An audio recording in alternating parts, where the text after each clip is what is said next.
Hello and welcome to Rathod's IAS. Today in this session, we are going to see PYQ analysis of geography from 2015.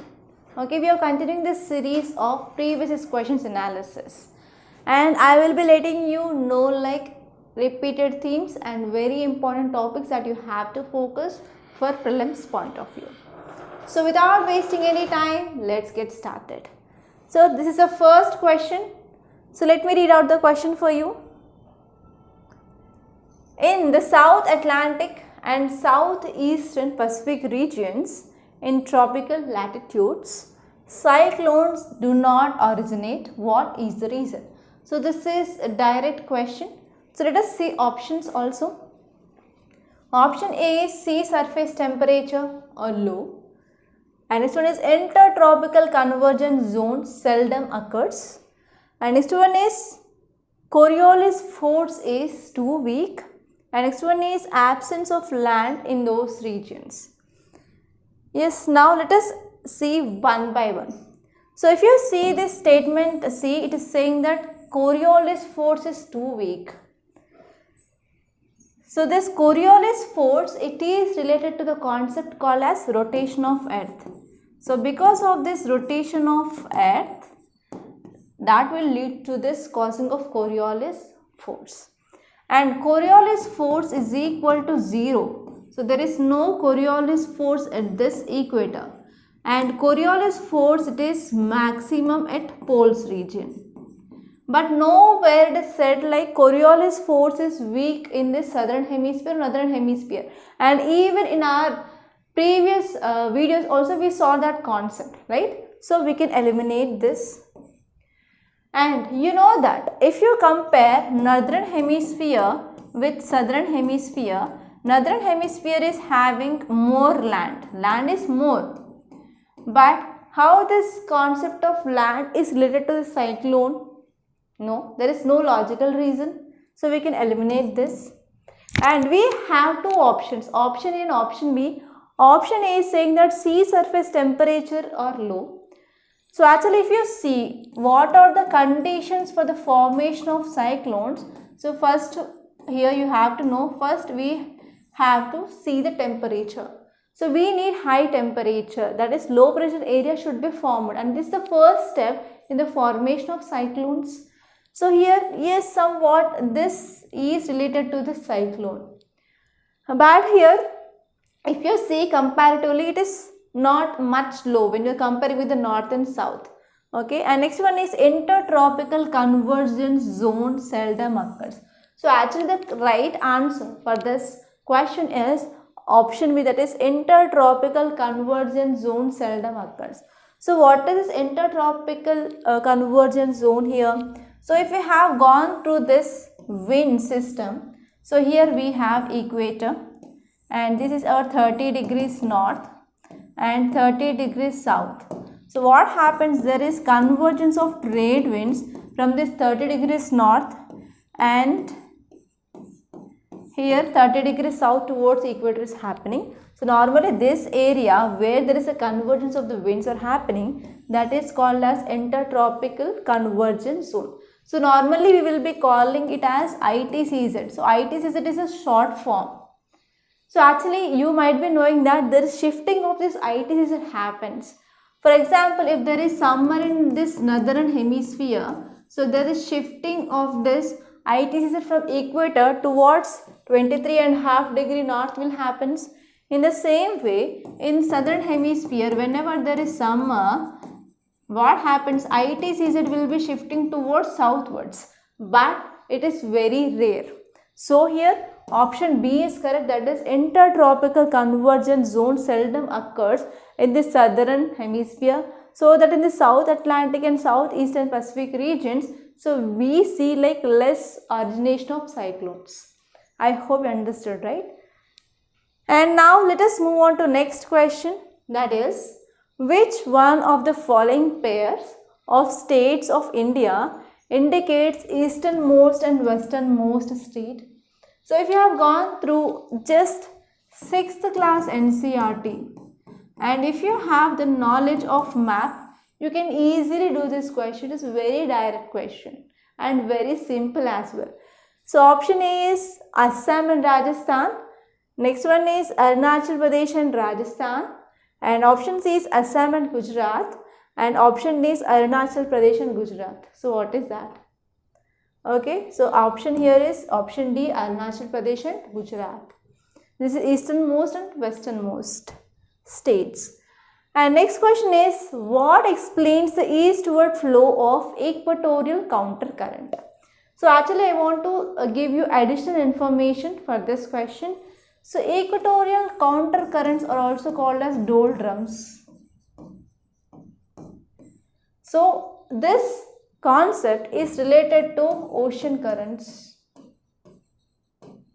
Okay, so actually this ocean currents is very important topic and even it is a repeated theme. So if you see, this is as equator, if you consider this as equator, so we have warm oceanic currents. Okay, let me change the pen color. So here, in this way we have north equatorial current, and in this southern hemisphere we have south equatorial current. Okay, so above equator we have north equatorial current and below equator we have south equatorial current, and they will be moving towards this direction. Okay, so what happens here is, so we have trade winds, right? So we have trade winds, so they will be moving in this direction. So because of this trade winds which are pushing water towards equator, okay, so this is one important reason that will lead to generation of this equatorial counter current.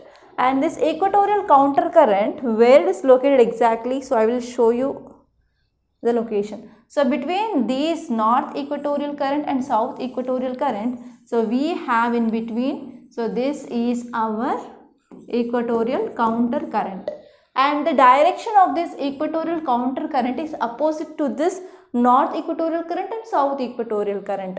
So north equatorial current and south equatorial current, they are moving from east towards west, but it is moving towards east, from west to east, and it is seen in this Indian Ocean region, Pacific Ocean, Atlantic Ocean region.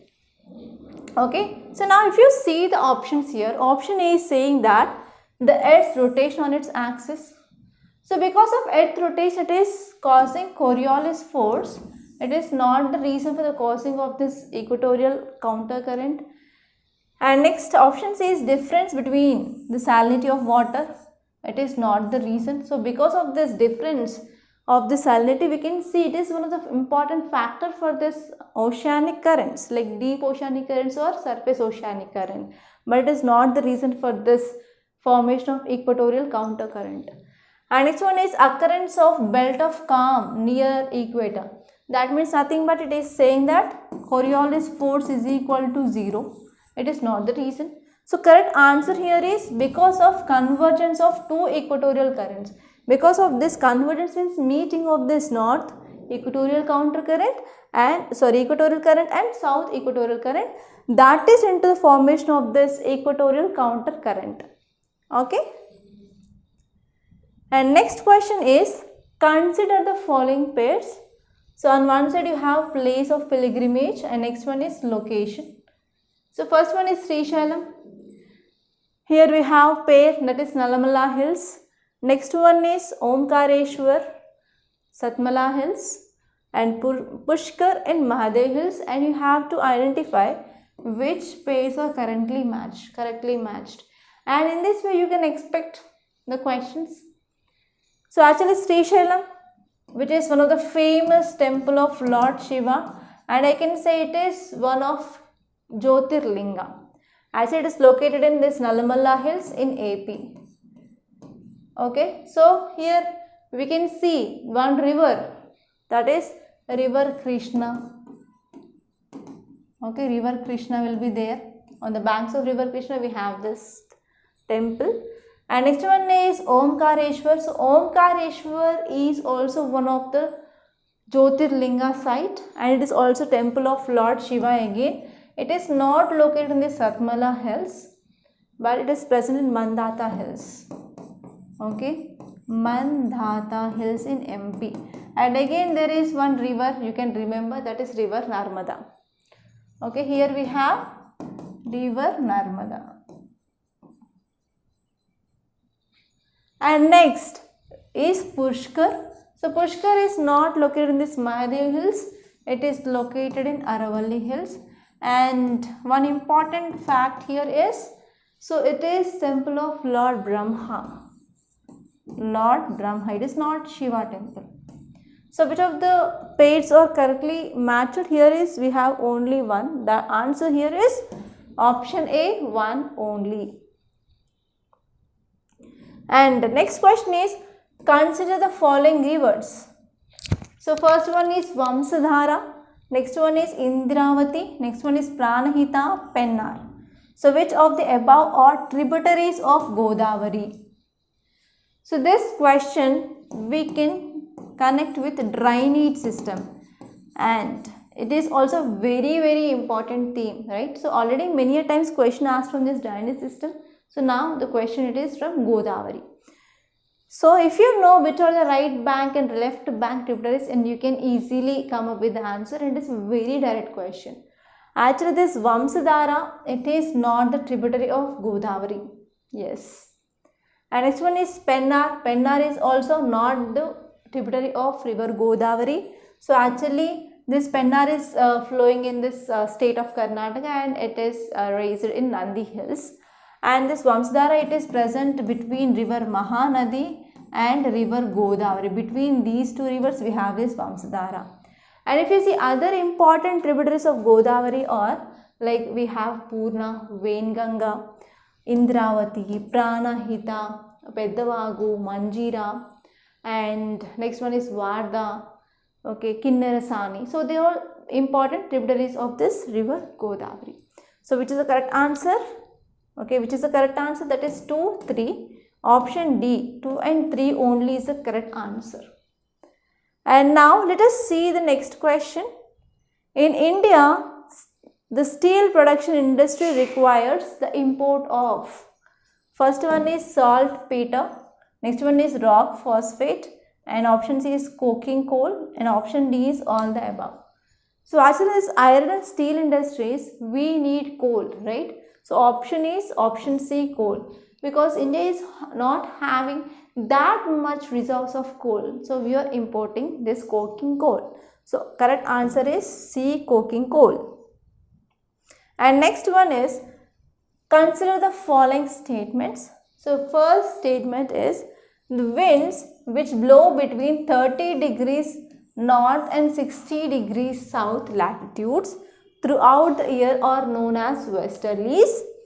And second statement is, the moist air masses that cause winter rains in the northwestern region of India are part of westerlies. So which of the statements given above are correct? So here you have to see latitudes. So here we have 0 degree, here we have 30 degree north, and here we have 30 degree south, and here we have 60 degree south, here we have 60 degree north. So this question is saying that from 30 degrees and 60 degrees, that means still here and here we have westerlies, but no. So in this region we don't have westerlies, we have trade winds, yes or no? So normally from 30 degrees north to 60 degrees north and 30 degrees south to 60 degrees south, we have this westerlies. So first statement is incorrect. Understood? And next one is, the moist air mass that causes winter rains. So actually winter rains in India normally happens in northwestern region. It is because of western disturbances. So this western disturbance is because of westerlies. So this second statement is correct. So correct option here is B, 2 only. Clear? And now let us move on to next question. In a particular region in India, the local people train the roots of living trees into robust bridges across the streams. As the time passes, these bridges become stronger. This unique living root bridges are founded. So actually this living root bridges, they got World Heritage Site. Okay, so they added in this World Heritage Site list. So because of this the question appeared. So actually, so these living root bridges, they are made up of Indian rubber plants. So they are made up of Indian rubber plants. But who made this? So especially some tribal people, okay, from Meghalaya, like Jaintia people or Khasi people. So they are very much trained in making these aerial roots of these rubber plants, and they are using as bridges to cross the streams. Okay, and after some time, like our time passes, those will become very strong and they can carry even 50 people at a time. Okay, so options are Meghalaya, Himachal Pradesh, Jharkhand and Tamil Nadu. I said already answer. So answer is A, Meghalaya. Okay, and next question is, tides occur in the ocean and seas due to which of the following? So this tides is also very important topic from your geography. So first one is gravitational force of the sun, and next one is gravitational force of moon, and next one is centrifugal force of earth. So actually, if you want to get the answer for this question, you can draw diagram. So here for example we have sun, here earth, here moon. So actually here sun, which is acting or which want to pull earth towards. So the gravitational force of sun is acting on earth, and even gravitational force of moon is acting on earth. Okay, and even to sustain our earth is also having centrifugal force, which is a force against. So because of these three forces, gravitational force of sun, gravitational force of moon, and the centrifugal force of earth, that is one important reason for the causing of this tides. So what is the meaning of tide? A rising and falling of water level, that is called as tides. So correct option is 1, 2 and 3. So option D is the correct answer. Clear? And let us move on to next question. In which of the following activities are Indian remote sensing satellites used? So one is assessment of crop productivity, second one is locating groundwater resources, and third one is mineral exploration, and fourth one is telecommunications, fifth one is traffic studies. So here it is talking about Indian remote satellite, okay, that is IRS. For example, Cartosat, Risosat, INSAT. So these are the examples of Indian remote sensing. So as these satellites, they are used for assessment of crop productivity and to identify or locate groundwater resources, and as well as mineral exploration. So actually these remote sensing satellites, they are not used for this telecommunications. They are not used for this studying of this traffic. So here correct answer is 1, 2 and 3. So where it is located? That is in option A. 1, 2 and 3 is the correct answer. And now let us see next question. Consider the following states. Okay, they are giving states here. So first one is Arunachal Pradesh, second one is Himachal Pradesh, and third one is Mizoram. Here the question is asking like, so which of the above states they have tropical wet evergreen forest? Okay, which of the forests have this tropical wet evergreen forest? So if you see out of these three states, which is the odd state? So here we have Himachal Pradesh. So in this Himachal Pradesh we have Himalayas. Yes or no? So Himalayas means the temperature is very cold. How can we expect this tropical thing? The tropical we are not going to expect in this Himachal Pradesh, right? So here we can eliminate this, and in this Arunachal Pradesh and as well as Mizoram, we can see this tropical wet evergreen forest. So correct option is 1 and 3 only. Option C is the correct answer. And now let us move on to next question. That is, which one of the following countries of Southwest Asia does not open into Mediterranean Sea? And 2024 prelims also we are expecting this question, like countries to sharing boundary with Mediterranean Sea, or the countries to sharing boundary with Israel, okay, and even Gulf of Aden, Red Sea also. So option A is Syria, next one is Jordan, next one is Lebanon and Israel. So if you know that Israel is sharing boundary and Israel is bounded by Lebanon, it is also sharing boundary, and even Syria is also sharing boundary. But Jordan is a country that is not having a direct opening to this Mediterranean Sea. Okay, so correct option is B, Jordan.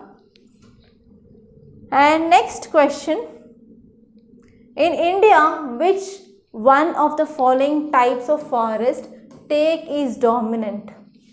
So this question is from natural vegetation topic and it's also like repeated theme. So first one is tropical moist deciduous, and next one is tropical rainforest, tropical thorn forest and temperate forest with grasslands. So if you see here thorn means like we will be having deserts, and especially we will be having like plants which will store water like opuntia, cactus, etc. But teak is not that plant. Okay, so we can eliminate this. And the rainforest, there will be no shedding of leaves, but here teak tree which will be shedding of leaves in summer, so we can eliminate this. And if you see here teak, which we are going to get very hard wood. Normally in the temperate forest we will be seeing like the plants which are providing soft wood, it is not hard. Okay, so here we can see like soft wood trees, not hardwood trees, but here this teak is hardwood. So we can see it is in tropical moist deciduous forest. Okay, so in this way you can eliminate the options which are given, so that there will be chance of getting to the correct answer more. And next question is, each day is more or less same. Morning is clear and bright with a sea breeze and the sun climbs high in the sky. Heat mounts up, dark clouds form, then rain comes with the thunder and lightning, but rain is soon over. So already we discussed this type of question in our earlier videos of PYQ analysis. So actually what happened here is we can see this 4 o'clock rain or conventional rain. Okay, 4 o'clock rain or conventional rain. So this type of rainfall, it is seen in the region where there is high temperature during morning. Okay, here heat is mounting up and morning is clear and bright, but we can see by the evening you can see rain will be coming with thunder and lightning, but it will be soon over. So there is very less rainfall. So this is the one important thing that you have to remember. So that is which region is having. So this is the characteristic of equatorial region. So option B is the correct answer. Okay, so these are the important things that you have to remember, and these are the some elimination techniques or understanding the concepts by which you can eliminate the options and you can come to the correct option. So in this way you have to apply what are the knowledge that you are having so that you can get to the correct answer. So that's all for today. I hope you enjoyed this class, and if you understand the approaches and as well as how to solve these prelims questions, please do hit the like button and please do share this video with your friends, and don't forget to subscribe to Rathod's IAS Academy. And thank you so much for watching.